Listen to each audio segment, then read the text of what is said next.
Hello student, नमस्कार। स्वागत करते हैं आप सभी को एग्जाम एडॉप्ट चैनल पे। तो आज हम बिहार बोर्ड के द्वारा मैट्रिक परीक्षा 2012 में पूछे गए साइंस के जितने भी ऑब्जेक्टिव क्वेश्चन पूछा गया था बिहार बोर्ड के द्वारा, तो आज हम इस वीडियो में पूरा 2012 में पूछे गए ऑब्जेक्टिव को क्लियर करेंगे। तो आप वीडियो में लगातार बने रहिएगा। पहले नंबर सवाल से हम शुरू करते हैं। पहला नंबर सवाल क्या कहता है, देखिए पहला नंबर सवाल क्या कहता है। पाइरूवेट के विखंडन से कार्बन डाइऑक्साइड जल ऊर्जा देता है, तो यह क्रिया किस में होती है। तो पाइरूवेट विखंडन से कार्बन डाइऑक्साइड जल तथा ऊर्जा देता है, यह क्रिया किस में होता है, माइटोकॉन्ड्रिया में होता है। तो इसका राइट आंसर बी हो जाएगा, माइटोकॉन्ड्रिया में।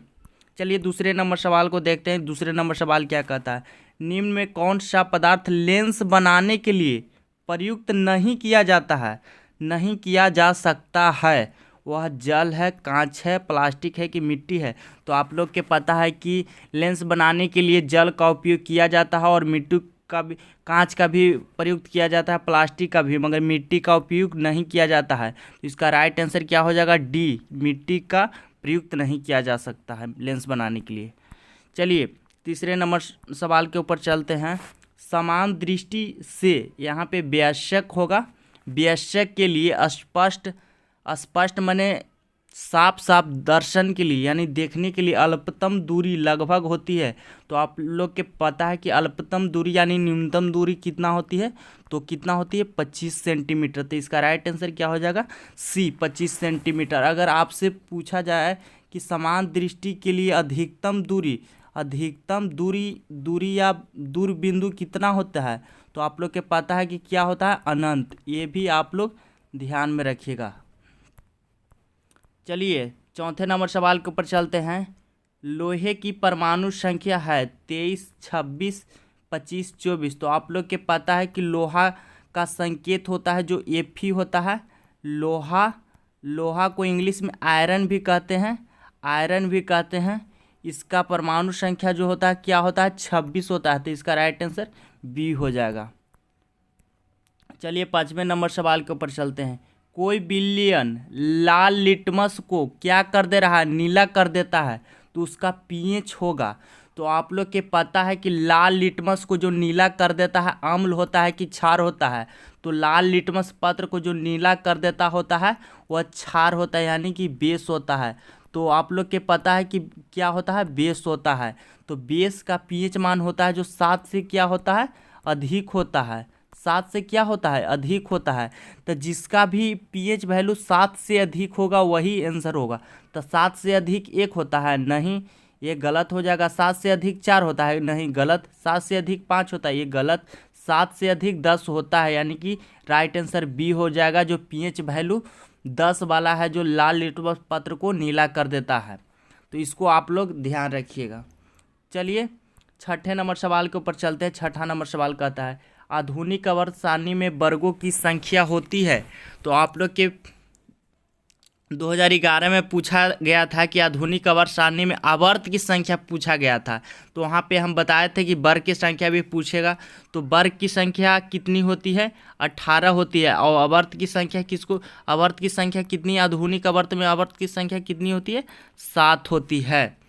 आवर्त सारणी में खड़ी लाइन जो ऐसे ऐसे होता है, खड़ी लाइन ऐसे ऐसे, वो 18 को होता है जो आवर्त होता है। और 7 को क्या होता है, 7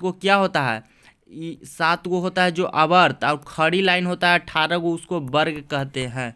तो वर्गों की संख्या कितनी होगी, 18 हो जाएगा। इसका राइट आंसर 18 हो जाएगा।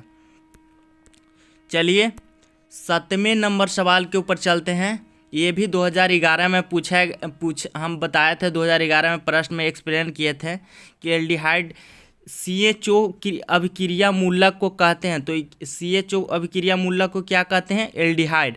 2011 में पूछा था अल्कोहल का मूलक। तो अल्कोहल का मूलक क्या होगा, अभिक्रिया मूलक OH होगा।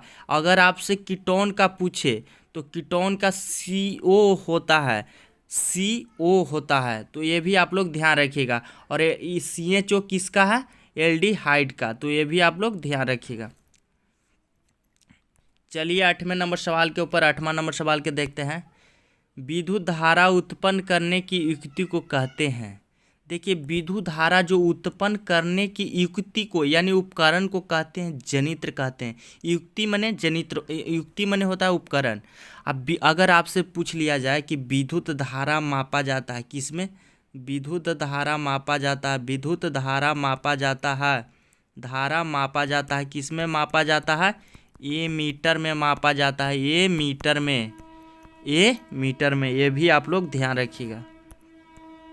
चलिए 9वें नंबर सवाल के ऊपर चलते हैं। 9वां नंबर सवाल क्या कहता है कि निम्नलिखित में कौन जैव मात्रा ऊर्जा का स्रोत का उदाहरण नहीं है। तो ये भी 2011 में पूछा गया प्रश्न था। तो लकड़ी होगा, गोबर गैस भी होगा, कोयला होगा, मगर नहीं होगा क्या नाभिकीय ऊर्जा, जैव मात्रा ऊर्जा का स्रोत नहीं है। चलिए 10वें नंबर सवाल के ऊपर चलते हैं। 10वें नंबर सवाल क्या कहता है, लघुपथन के समय विद्युत धारा का मान कम हो जाता है, स्थिर रहता है, बहुत अधिक बढ़ जाता है, निरंतर परिवर्तित रहता है। तो लघुपथन के समय परिपथ में विद्युत धारा का मान बहुत अधिक बढ़ जाता है। तो इसका राइट आंसर बी। बहुत बार एग्जाम में आपसे पूछता है कि लघुपथन के समय परिपथ में विद्युत धारा का मान बढ़ जाता है, कम हो जाता है, स्थिर रहता है। तो आप लोग के पता है कि कुछ बहुत बढ़ जाता है, क्योंकि लघुपथन किसको कहते हैं, शॉर्ट सर्किट को कहते हैं। जब एक तार दूसरे तार में सट जाता है तो उसका प्रतिरोध शून्य होता है और विद्युत धारा के मान बहुत अधिक बढ़ जाता है। चलिए 11वें नंबर सवाल को ऊपर चलते हैं। 11वें नंबर सवाल क्या कहता है, देखिए 11वें नंबर सवाल को देखते हैं कि निम्नलिखित में कौन सा विद्युत परिपथ में विद्युत शक्ति को निरूपित नहीं करता है। तो विद्युतीय शक्ति देखिए P बराबर V/I होता है और P बराबर V² R होता है विद्युतीय, और P बराबर I² R भी होता है, मगर ये विद्युतीय शक्ति को निरूपित नहीं करता है, I/R² निरूपित नहीं करता है। तो इसका राइट आंसर क्या हो जाएगा, बी। विद्युतीय शक्ति को निरूपित कौन नहीं करता, I/R² नहीं करता है। चलिए 12वें नंबर सवाल के ऊपर चलते हैं। ओजोन के अणु यानी ओजोन का सूत्र होता है O3। ओजोन का सूत्र होता है, क्या होता है, ओजोन का अणु सूत्र क्या होता है, O3। तो पूछ रहा है कि O3 ऑक्सीजन की परमाणु संख्या कितनी है। तो ऑक्सीजन की परमाणु संख्या कितनी है, 3। चलिए 13वें नंबर सवाल के ऊपर चलते हैं कि दो तंत्रिका कोशिका के मध्य खाली स्थान को कहते हैं द्रमिका आवेग एक्सॉन। तो यहाँ पे आवेग 2 हो गया, यहाँ पे गलत होगा। यहाँ पे राइट आंसर जो हो जाएगा सिनेप्स। आप लोग के पता है कि क्या होगा, सिनेप्स यहाँ पे कर लीजिए। दो तंत्रिका कोशिका के मध्य खाली स्थान को क्या कहते हैं, सिनेप्स कहते हैं। तो इसका राइट आंसर क्या हो जाएगा, डी हो जाएगा। देखिए 14 नंबर सवाल है, बिहार बोर्ड 2011 में पूछा गया। ये सब बिहार बोर्ड 2011 में पूछे गए प्रश्न है, कहीं मन से उठाया गया प्रश्न नहीं है, न कहीं इधर उधर से उठाया गया प्रश्न है। सब क्वेश्चन बैंक करा रहे हैं 2012 का। तो पराग कोश में होते हैं क्या, परागकण। क्या होते हैं, परागकण। चलिए 15वें नंबर सवाल के ऊपर चलते हैं कि विकासीय दृष्टिकोण से हमारे किस अधिक समानता है, हमें किससे अधिक समानता है। तो आप लोग के पता है कि हम सबसे अधिक समानता किससे होते हैं, चिंपैंजी से। क्या से, चिंपैंजी से।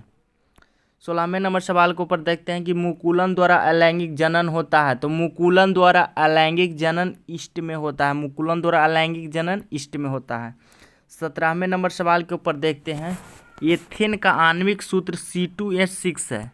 एथेन का जो आणविक सूत्र है C2H6 है, इसमें है 6 सहसंयोजक बंध कि 7 सहसंयोजक बंध कि 8 सहसंयोजक बंध कि 9 सहसंयोजक बंध। तो देखिए C2 है, तो कार्बन कितना है, कार्बन है जो 2 है, 2 कार्बन है।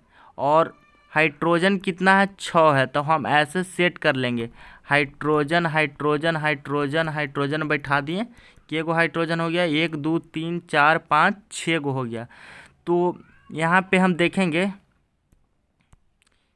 1 हो गया, 2 हो गया, 3 हो गया, 4 हो गया, 5 हो गया, 6 हो गया, 7 गो हो गया।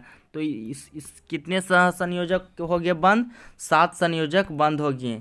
फिर से आपको हम बताते हैं कि C2 ऐसे कर लिए, हाइड्रोजन को सेट कर लिए, हाइड्रोजन को सेट कर लिए, हाइड्रोजन को सेट कर लिए। अब बंद गिन रहे हैं, तो बंद गिन रहे हैं तो 1 2 3 4 5 6 7, कितने 7 संयोजक बंद हैं। चलिए 18वें नंबर सवाल के ऊपर चलते हैं। मनुष्य में एक तंत्र का भाग होता है, यहाँ पे ब्रिक छूट गया है, ब्रिक आप लोग, मनुष्य में ब्रिक एक तंत्र भाग होता है, तो मनुष्य में ब्रिक जो किडनी होता है उत्सर्जन का भाग होता है, ये लो आप लोग ध्यान रखिएगा। चलिए कोई तत्व ऑक्सीजन के साथ अब क्रिया करके उच्च गलनांक वाला यौगिक निर्मित करता है, यह यौगिक जल में विलय है, यह तत्व हो सकता है कार्बन, Fe, सिलिकॉन, तो कैल्शियम, तो यह कैल्शियम होगा। कौन सा तत्व पानी में विलय होता है? कैल्शियम, इसका राइट आंसर सी हो जाएगा। आप लोग बताइए कि कैल्शियम की परमाणु संख्या कितनी होती है? तो कैल्शियम की परमाणु संख्या कितना होती है? 20 होती है। कितना होती है? 20 होती है। चलिए आज का लास्ट प्रश्न है, आज का लास्ट प्रश्न को देखते हैं। किसी बीम का वास्तविक प्रतिबिंब, किसी बीम का वास्तविक प्रतिबिंब और समान आकार का, कैसा आकार का? समान आकार का प्राप्त हेतु बीम को उत्तल लेंस में कहाँ, उत्तल लेंस के सामने कहाँ रखेंगे? तो आप लोग के पता है कि वास्तविक तथा समान आकार के प्राप्त करने के लिए, समान साइज के चाहे आकार का प्राप्त करने के लिए बीम को वक्रता केंद्र पर रखते हैं। तो आज 2012 में पूछे गए सारे ऑब्जेक्टिव थे, तो हम नेक्स्ट वीडियो में 2013 को क्लियर करेंगे, 2013 को क्लियर करेंगे, उसके बाद 2014 को करेंगे, उसके बाद 2015 को क्लियर करेंगे। ऐसे ही हम 2023 तक पूछे गए प्रश्न को, साइंस को देखेंगे। अगर आप इस चैनल पर नए हैं तो चैनल को सब्सक्राइब अवश्य कर लीजिएगा और बेल आइकन घंटी को दबा दीजिएगा, ताकि नेक्स्ट वीडियो जब भी हम अपलोड करें ताकि आप पे नोटिफिकेशन पहुंच सके।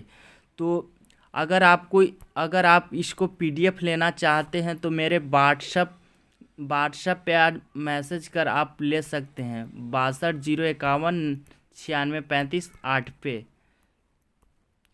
तो मिलते हैं नेक्स्ट वीडियो में। ऐसे ही आप लोग अगर क्वेश्चन बैंक से अगर आप लोग तैयारी करेंगे तो आप निश्चित ही हम कह सकते हैं कि 450 मार्क्स आ जाएगा, क्योंकि क्वेश्चन बैंक से ही क्वेश्चन रिपीट होते हैं। 85 से 90% क्वेश्चन बैंक से ही रिपीट होते हैं। तो आप लोग क्वेश्चन बैंक की तैयारी अवश्य कर लें। तो चलिए मिलते हैं नेक्स्ट वीडियो में, तब तक के लिए धन्यवाद।